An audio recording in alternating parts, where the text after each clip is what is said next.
Hey, sweet friends, it's Anna from Salt and Speech, and I wanted to welcome you to the Salt and Speech podcast, where we talk about topics and issues from a biblical perspective with practical steps so that we can walk out God's truth daily. So grab your Bible, your journal, and a pair of headphones, and let's see what God's Word has to say about it.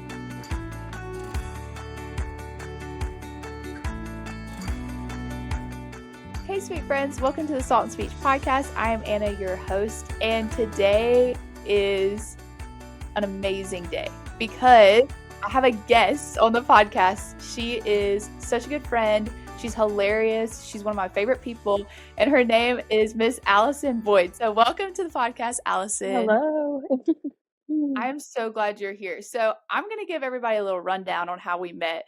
So basically, me and Allison felt like the Lord had called us last summer to serve at a camp called Kids Across America in Missouri. And so we both went as counselors, but Allison also worked and did ropes because she's that cool. And so I remember meeting Allison. We were like on the way to dinner or something. I don't even remember. And so you had just come because I was there a few days before you. And so I remember you showed up and people were like bombarding you with questions. It was like such a chaotic moment. And I remember meeting you and I was like, man, I want to know who this girl is. She's so cool and I want to meet her, but I'm going to like calm down and not bombard her. And so obviously it ended up happening because we became pretty fast friends. And then we were co's. So co-reveal happened and we were co's. So fun. Best day of my life. It was so fun. Literally, I cried. It was so sweet. And so we were co's, I think at least another week. I don't know if it was more than that, but we saw each other a lot and we're always goofing around. And so it was just the sweetest time. And when you're in a camp setting, you become friends so fast because it's crazy. No, there's nothing like it. So you feel like you've been friends for years. And so that's what happened with me and Allison. And so that's just a little rundown on our friendship. But Allison, tell the people who you are, introduce yourself, tell us whatever you want us to know. Okay. Hi, I'm Allison, as Anna said. Yes, we met at Kids Across America. It was the most wild, crazy experience of my life. It was so fun though. I am 20. I am a sophomore at the University of Arkansas. We'll pay Go Razorbacks in Fayetteville, which was so fun this summer. Fayetteville's really close to Kids Across America, so it was fun to and I got to come visit Fayetteville, and it was fun to show them little college world. But I'm originally from Texas.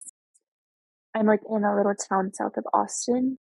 I have a big family. I have my two parents, and then I have an older brother, an older sister, and then my two younger brothers. And I majored in social work. I have a really ugly dog named Scruffy. Yeah. I don't even know what else. She's literally amazing. Thank you. Kids Across America was such a crazy experience. Anna was definitely the peace in the storm because it was wild. Not that it was a storm. It wasn't bad. It was just we both had never been there before. We're like, what are we doing? And it was so fun to very quickly meet her. And it's been fun. I was telling her earlier. She's on my wall right there. I'm gonna cry. From the summer. I'm gonna cry. So anyways, that's it. That's the vibe. That's so sweet. That's the way I am. You know, I remember having a conversation with you. I think it was our first week as co's, and you said something to me where you were like, you just have to find those people of peace wherever you're at. Yes. And it was so sweet because you were one of those people. You were one of those main people for me at camp. And so it's sweet to hear you say that because I felt the same way. And it's just so sweet. No, for sure. For sure. A person of peace. For sure. Normally, what we do is we will do kind of a little icebreaker for guests that haven't been on the podcast because you just want to get to know your personality. And so I had to ask you this question because it's so fitting. But what was your favorite moment from being co's with me at camp? Oh, so many. I'm not like she said earlier, the first co-reveal, whenever she opened the door, I literally was like, praise God. It was just literally yay. And it was so fun. We had some crazy moments. I think two of my favorite, one of them's silly and one of them's more just sweet and such a gift from God. But I think One of them was me and Anna every night would sit on the porch at the end of our days and just debrief. And it was really sweet moments. We just got to pray with one another and just get to know each other more. And it was just like after all the campers were asleep, and it was just like I looked forward to that every day. Like, okay, no matter what happens tonight, I know I get to sit on the porch with Anna and talk about God and talk about our day. And that was like just some really like sweet, sweet moments. I loved our little porch. We also saw some crazy things on that porch, like just like Some things that wild things. people that walked past Wild. us, like mouses, like or mice or whatever. Yes. Yes. Yeah, we saw some crazy things, so that was fun. But I also think, like, I think whenever I like giggle when I think about this, but me and Anna every night after the girls would go to bed and after porch time, we would need to shower because we were disgusting.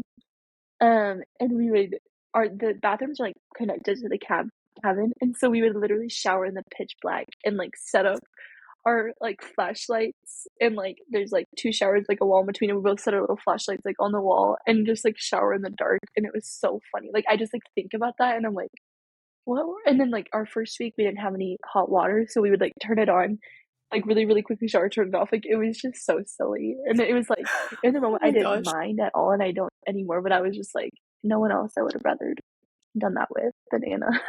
Just so funny. No, Yeah. that's so funny. And we've talked about this, but when we had different co's, we realized Hmm. that that was not a norm. Most Yes. people had the lights on. Yeah. No, everyone just had the lights on and just like showering, like talking really loud. And the girls wouldn't wake up, but in my head, I was like, if I make any noise, they're gonna wake up and they have to stay Right. asleep. So I was just like, I would just like any noise I made, I was like, oh no, they're gonna wake up. Right. But yeah. We were very conscientious of the girls sleeping, for sure. Very Yeah. conscientious. But it Oh my was so gosh. fun. I have to tell this story because this was such a wild moment, and I think back to it randomly, but Mm. so before the kids came, we had staff training, and before staff training, there was this thing called Auntie's Week, which you could Yes. come basically before and like Hmm. work and help set up the camp, and it was just a sweet time. You could pray over the camp and all this stuff. So we both signed up Hmm. to do this. Well, we had to clean all the cabins out. It's a long story, but we were cleaning the Oh cabins out yes. at our camp. Hmm. So we were cleaning the Hmm. cabins out, and we had all kind of put our stuff in different cabins. And I am walking in between the cabins, like cleaning and just like talking to some of the other counselors. And one of the girls from cabin 12, which is all the way at the end, screams, and she's like, Yeah. Anna, come here. And I was like, oh gosh. And I knew it was bad because she was freaking out. And so I ran over Uh-huh. there and I was like, what's going on? And they were like, there's a snake under the bed. Oh yeah, And I remember it that. was crazy. And so basically, Wait, I'm gonna see I if I don't can know find what. a picture of that on my phone. Please find it. Please I'm find a gonna try picture. and find it. It was wild, guys. Like Yeah. literally, we got everyone out of the cabin because it was like I think there was 3 girls staying in there. So I was like, just get all your stuff out. The girl whose stuff was on the bed, we This is just left it. literally We were it like, on the oh my wall. gosh. Do you see it? It's like If you're wrapped up the watching, pipe right there. guys, it's disgusting. It was And then this huge. is Anna and It was huge. this is Anna and our friend Taylor going into the bathroom. And then like if you see like in the thing, she's like, there it is, like pointing at it. It's so funny, bro. Like it was They were terrifying. freaking out. They were Yeah, freaking out. And basically we it was so left and scary. came back. And so Hmm. Allison comes in. So basically when we came back, the snake had moved. It was no longer under the bed. We didn't know Hmm. where it was. And so it was you, me, and our friend Taylor. And I was like, Yeah. guys, it's in the bathroom. Like I knew it was. I was like, it's gotta be in the bathroom. And That's so we so like are scary. inching our way. And Uh-huh. Allison's like videoing it. Like she has her phone out, and me and Taylor are walking into the bathroom and we see it, and Taylor is freaking out. I'm like, Like it's okay, beside guys. herself. We Yeah. located it. Yeah, but that was just, oh man, I don't think I'll ever not think about that. That's so Oh yeah. funny. It was terrifying. Oh, It we was were brave horrifying. though. I'm proud We of were. us. So today we are going to talk about something that is very near and dear to my heart, and we're going to talk about friendship. And so one of the main reasons I asked you on this podcast was because, like I said, camp is like friendship in a microwave. So you become really fast friends because life is crazy and you have to rely on each other, and especially when you're co's. So we became very close very fast, and we both saw each other's true colors very fast. And so the good, the bad, the ugly, all of it. One thing that you did so well was you were an incredible friend and you were extremely selfless. And I saw that so much throughout the summer. And so I wanted you on here to really speak to that because you do it really well. So basically, I want to just kick us off with, what does selflessness look like to you and how do you show that to others? Yes. Well, thank you. That is so kind of you to say. I feel like I can't be like, or constantly, like, it's just such a place of service, and you are constantly like seeing how other people are serving. So it just like spurs you on to serve as well. And I got to experience that firsthand with Anna as well. So servant-hearted and selfless. And so thank you. That's so encouraging. But I think for me, when I think of selflessness, I just think like the very like basic basis of it is just like putting others first. And there's that like cheesy quote that's like, don't think less of yourself, but think of yourself less, which is so cheesy, but it is just like you really just like have to be very intentional. And I'm in no pro at all, because I have to be so intentional when it comes to selflessness because it's not a natural instinct of us. Like, we are just like created as like simple human beings, and the Lord redeems us, but selflessness is not natural. Um, but I think it's just like when we think about, I think it's a mark that it's like love your neighbor as yourself. Very basic like commandment, but it's just like think of the way that you would want to be treated, and then like in response we treat others like that. But also it's like on our own we can't do that. And so I think when it comes to selflessness and doing that like with God is like doing that alongside of God. And so it's just like when you fill yourself up with just like the spirit and abide in that and the word and just like joy that comes from God, then like selflessness does become more natural. And it's just like you see, just like when you learn more about like the humanity of Christ, like he just couldn't help but do anything but serve. And he was just like on this earth to selflessly serve other people, just in like a really humble way. And so I think that's what selflessness means to me, just like at its core, is just like serving others and putting others before you, which I think you're like, oh, that's such like a simple concept, but way easier said than done for sure. But I wrote down this verse from Philippians 2. It says, do nothing from selfish ambition or vain conceit, but in humility count others more significant than yourselves. Let each of you look not only to your own interest, but also to the interest of others. And so I think that's just a really good definition of selflessness, and it is from God. And so I think that's a really so you define it. And I think how I show this to others, and hear me when I say it, I have to be so intentional about it. Like I have to like pray that the Lord would make me slow to speak and slow to become angry and quick to listen. I think that I try and learn other people's love language, the 5 love languages, pretty early on, like in a friendship or anything like that, because we all do like to be served in different ways. Like for me, I love words of encouragement. Other people hate that, don't like that at all. So I think it's like really, I don't know. I think it's important to like learn how others like to be served so then you can serve them well. And I remember that being one of the first questions me and Anna talked about when we were co's of just like, how do you rank your love languages? And some people love gifts, some people love giving gifts, you know? And so I think it's like the Lord created us each so uniquely. So I think I have to first of all pray that the Lord would fill me with the desire to serve others. And then second, like learn what that looks like for each of my friendships. Um, and then pray even more that I would be able to do that in a way that glorifies God. That's that's so good because I think what you're saying is so true because love is very intentional and it is personal. And so the way that you love people, you have to really take the person into consideration. Like, how do they prefer to be loved? Like, what does that, like, what is their expectation, you know? And so I think that's a really important point because I think a lot of times we don't think about that, but it's kind of crucial. And it's like even yeah, I think even the thought of asking, like, it's selfless in itself to like consider how other people want to be loved. And like I said, not natural. I think I've had to like, even with like roommates or friends or people at camp or even like campers we have, like, I had to pray that the Lord would give me the desire to want to know how they like to be loved, because it would be really easy to just kind of treat it as like, okay, I did this for that person, done. But it's like when the Lord was on earth, like he met people exactly where they were, and like he still does that. You know what I'm saying? He meets us in our needs, and it's like, I just want to serve you. And we were talking about this last weekend that like God created us with needs that he knew only he would be able to fulfill. And they're also unique to every person. And he's able to fulfill them through friendship and other things. No, I think that's really good and something that I want to do better. And I saw you do that really well. And so thank you for sharing that because that's just like a really cool, practical way to even just, if there's somebody that maybe it's like hard to love them too, like trying to learn how to love them better, like how to love them well and the way that the Lord loves us. And so, no, I think it's really beautiful for sure. Yeah, and I thought of First John 3:16. Um and that one just says, "This is how we have come to know love.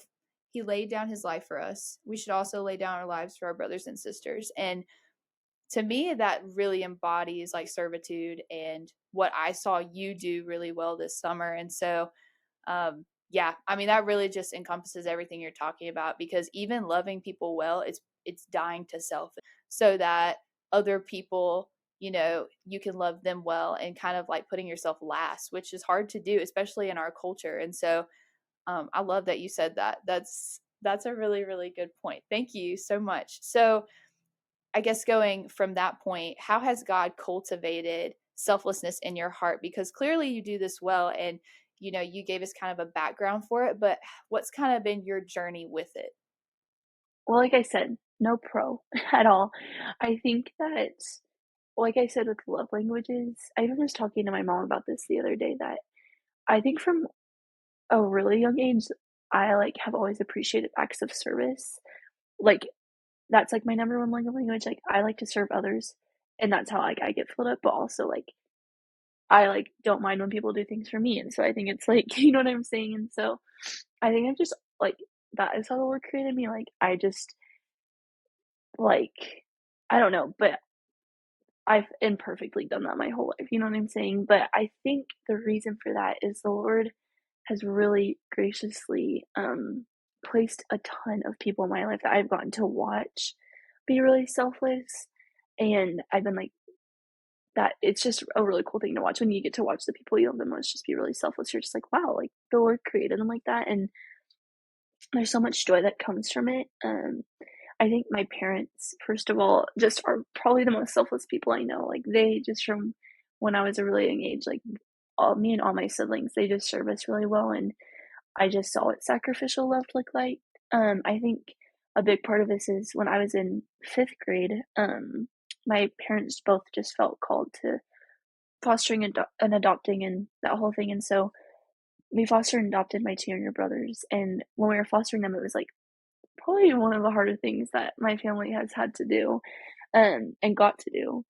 But it's just like these little boys that came from just a really broken home and really broken backgrounds came into our home and just kind of shook it up. And I watched my parents so tangibly like love them when they really didn't want to or when it was really hard. Um, and it has been one of the most life giving things ever. And they're grown up now in high school and middle school. And I've just gotten to see like, okay, when we put ourselves aside and love from God's love, like when God's love is outpouring and we get to do that to others, like it really is one of the most life-giving things. And so I think just from watching that and also I think just like working at camps like KAA or there's another one that I worked at a lot in high school or camps, like I said, are a very service-filled place. Everyone's on one mission and it's to serve the campers and it's to make sure that they are loved.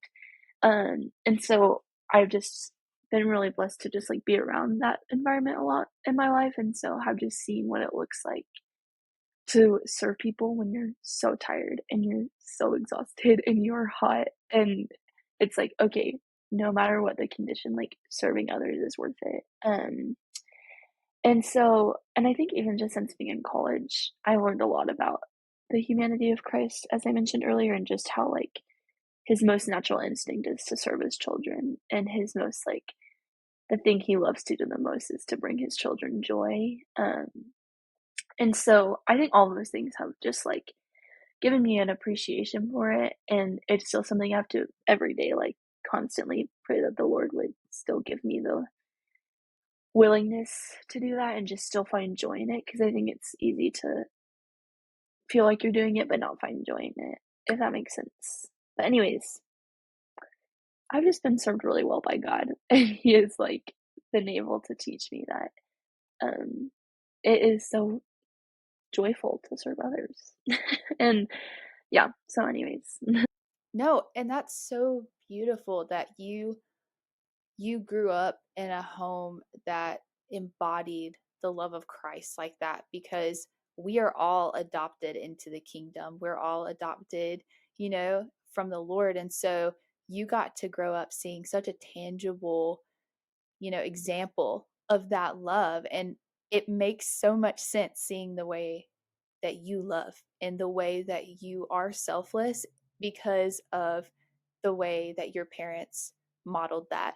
And so it doesn't surprise me at all because I see it. I see it in the way that you love. I see it in the way that treat your friends and treat people around you and treat people who treat you really badly, because I saw that too this summer. And so that's just really beautiful. So thank you so much for sharing that, because I mean that we need that heart of adoption, like we need to live from that space. So that is so beautiful. I love that. So on the topic of being a friend, we talked about how selflessness really plays a part, but what does a good friend look like to you? When you think of a good friend, what does that mean? I think that, when it friendship is such a gift from God, and I've been honestly talking about this a lot this year with, like, my roommates and just friends, in Fayetteville, and I think that the enemy really, really dislikes friendships that are rooted, in the Lord, and it's, like, not something I thought about a lot before of just, like I was just like, "Oh, my friend, so silly, so fun," but it's, like, I see how much he tries to attack friendships that glorify God and bring people closer to God, because they are just such rich gifts. But I think friendships look different in every aspect. Like, my friendship with Anna looks so different than my friendship with my sister or my friendship with a person in my class or something like that. Um, but I think that tying in, like, the topic of selflessness is, like, good friends to me, like, good friends are selfless, and good friends meet you where you are, and good friends, like, challenge you, and they, are, like, willing to have hard conversations, and they're willing to also, like, see you at your worst, which Anna saw this summer and was like, "Hey, this is hard, but it's okay, and we get to walk through this together," and Anna was so gracious in a lot of ways with me in that. And I was talking to my friend the other day about the story, about Nathan, and my devotional that morning was about, like, everybody needs a Nathan, which was a man in the Bible that just, um, called David out in a lot of ways, not called him out, but, like, met him there and was like, "Okay, I see that you're doing this. You know and I know that there is a better way, and there's a more life-giving way." And it's even that, like, friends are willing to be like, I know that, you know that this isn't life-giving, and I know that you know where joy can really be found, and so I think it really is just that, and also just I think what I said earlier about, like, being quick to listen, slow to speak, and slow to become angry, like, I think some of the most rich friendships I've had are people that are just willing to sit with you and listen, and honestly, just presence more than anything, and just showing up, and, um Jesus was in the ministry of showing up, like, he was, like just showed up everywhere. Where he was needed, he showed up.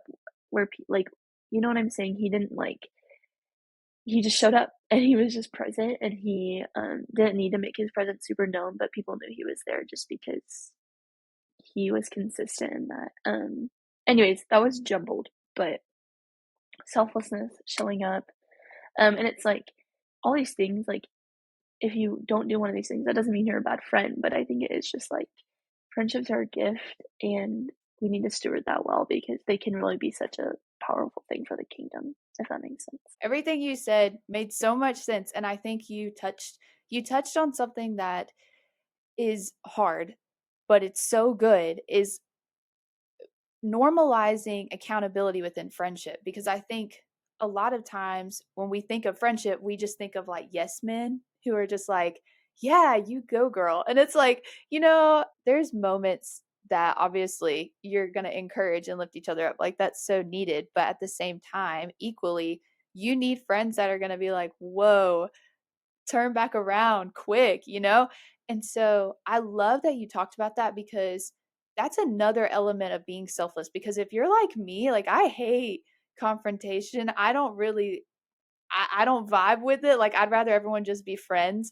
And so to lay down your own flesh and be like, this is really uncomfortable and I don't want to have this conversation, but I know for the betterment of this person, I need to, is literally being a friend. Like being a good, true biblical friend is being like, hey, in a kind way, obviously, but through truth with love, saying, there is a better way, like you're talking about with Nathan. Like, there is a better way to live your life. And I want to help. Like, I'm not just going to say this and drop it. I'm going to say this and then help you figure out how to walk this out better? And so, sticking with people in the thick of it, but also calling out the sin and calling out the crud because you want them to be the best person that they can be is selfless and it's humble and it's kind. Yeah, yeah. It is so hard though. But I will say, like, anytime I've been like, I need to have this conversation, or the Lord has just like asked me to do this, and I've been so nervous. Every time that I have laid that flesh aside and had this conversation, it has always like come out on the other end, like being fruitful and hard in the moment and scary. And yeah, just like some of the hardest things I've had to do, but it always ends up being fruitful. And it's like, that is just being a good friend, just being like, okay, this might make you frustrated, you might not want to hear this, or even for me, like, I don't really want to hear that. That sucks to hear. But it's like, I think you just grow a deeper appreciation for that person of like, thank you for doing that. But it's hard. It's so hard. Yes. I mean, it's a big respect thing for me. Like if you're willing to call me out, like thank you, because I need it and I'm not perfect and I need to know that my friends are going to call stuff out that's tough. And I wrote down Proverbs 27:17, which talks about, iron sharpens iron. And we hear that a lot, like, oh, well, iron sharpens iron, and that's what friends do and all this stuff, but we don't think about the fact that sharpening iron is really hard. Like it's hurtful and it's hard. And so that statement is easy to say, but really hard to live out. And so I think for me, I heard someone say one time, and this really convicted me, but they were like, if you're not having hard conversations in your friendships, like, then I don't think they're that deep.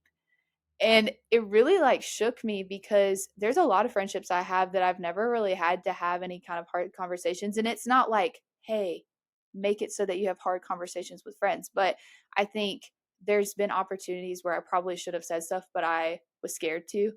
And so, kind of also realizing that being a good friend is being like, okay, I'm going to lay down my flesh and have this conversation because I think it's going to be better. And a lot of times it's even for you in a way to not be bitter or angry if something hurt you, like to just be upfront with someone and be like, hey, that kind of hurt. I just want to let you know so that I don't harbor any bitterness. And like that's a real conversation to have. So yeah. So I love that you brought that up because I was like, that's a huge element of being a friend, and people don't like to talk about it, unfortunately. Yeah. And it's like the Lord ordains like such a time and a place for that. Like, I think that, yeah, a time and a place. And also, it's just like, I think in friendships, you also like earn the right to be heard. You know what I'm saying? Like, there are certain friends in my life where I've like given them full permission of like, please call me out. Like, please do not let me, like, if you see me like stepping out of like where the Lord has called me, like, you fully have like permission to like do that and like be a Nathan. And it's like, I think it's cool when you do have friendships where it's just like, not just like, don't always be calling each other out, like, not like that, but it's like the Lord, like, really does desire that, and he did that with his disciples, you know what I'm saying? Like, he was very quick to just be like, "Okay, like, come follow me, like, I know a better way," and so, I don't know, it's cool whenever you just get to see the fruitfulness of that, and we don't deserve it also. I think the other thing of, like, we don't deserve friendship with the Lord, has so graciously given it to us.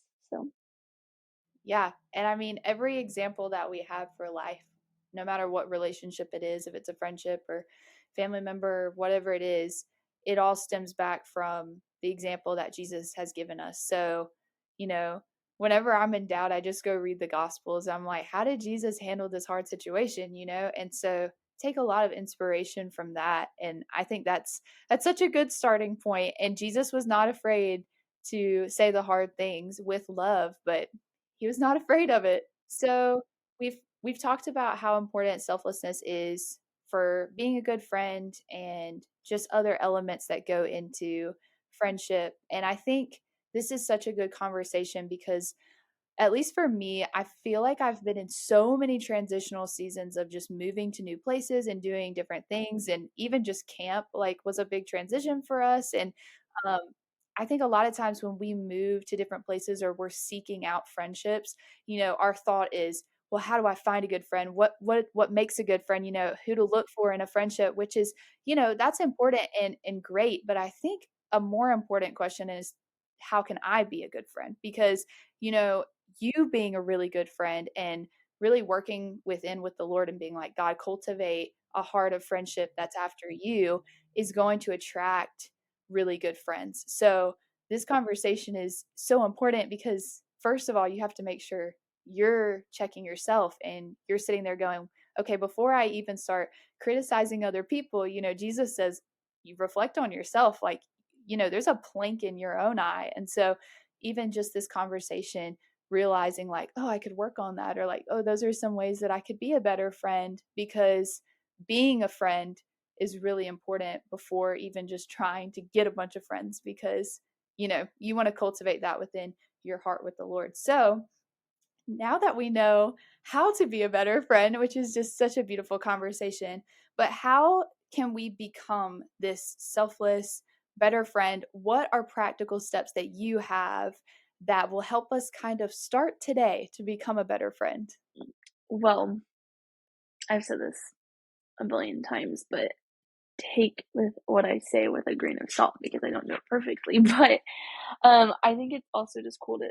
I think a starting place is thinking about the fact that the Lord designed us to live in community, and so I think in order to be a good friend, you need to surround yourself with good friends, and I think that looks different at every stage of life. I've had seasons where I do just feel really, like, lonely and, like, I don't have a lot of great friends, and, the Lord meets us there. He also meets us in the seasons of an abundance of friends, and so I think, just, like, looking around and being like, "Okay, what community has the Lord given me?" And then leaning into that, and, He really has just designed us to live in community, and that's a really sweet aspect of it. I think the number one thing is just me and my roommate were talking about this the other night of on our own, we cannot love in a way that is like glorifying if we are not filled with the Lord's love. So I think first and foremost, I think it's just so important to spend time with Him, if not the most important thing. And if you're not doing anything else, spend time with God because the more that you fill yourself with His Word and with just like just being with Him and not even like doing things for Him, but being with Him, then I like imagine like my heart being like a little cup. And it's like when you fill your heart with these things, then it becomes a natural an outpour because your heart is like full to the brim. So it just starts pouring out. And that's when it becomes more natural and more desirable of us to be good friends. And so if you're not filling yourself with the truth and with who God says He is and with who God says you are, then you will have nothing flowing out of my little cup shaped heart. You know what I'm saying? And so I think I've really seen, like, I even told my friend this morning when we are talking about, I was like, I just feel like I didn't get to spend as much time with God this week. And I felt it. Like, when I woke up this morning, I was like, I feel it. Like, it really is like when you like are abiding with God, you then know what it feels like to not abide with God. And you really do feel the difference. Like, I woke up this morning and I was like, I just don't even get out of bed. I'm so tired. And, um, if you're so tired and can't get out of bed, you can't be a good friend. You know what I'm saying? And so, um, I think that is just probably the most important thing. I also think praying for your friends and praying with your friends. That looks different in different communities. Like my like friends that are like girls like pray for one another, pray with one another, and like I think I forget that a lot. Like people back at home, or I pray for like ministry that I'm doing, or I pray for like just like random things, but like I think I really often forget to pray for the people closest to my heart and like people that the Lord has placed in front of me. That's like,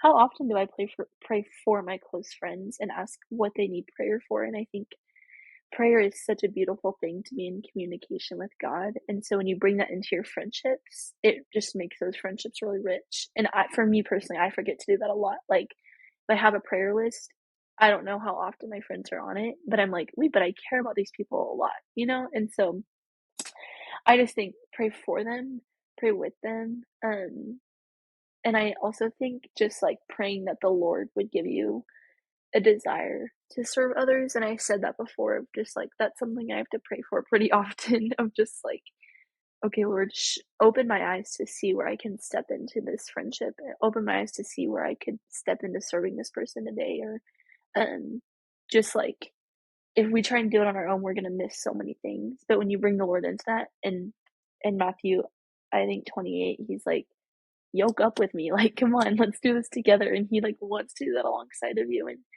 he wants to like walk with you in that. And so I think when you invite the Lord into that and be like, Lord, show me how to be a good friend, like make it so clear to my eyes where I can step in. He does answer that because he desires for us to do that. And so, yeah, I also think a letter of encouragement goes a long way.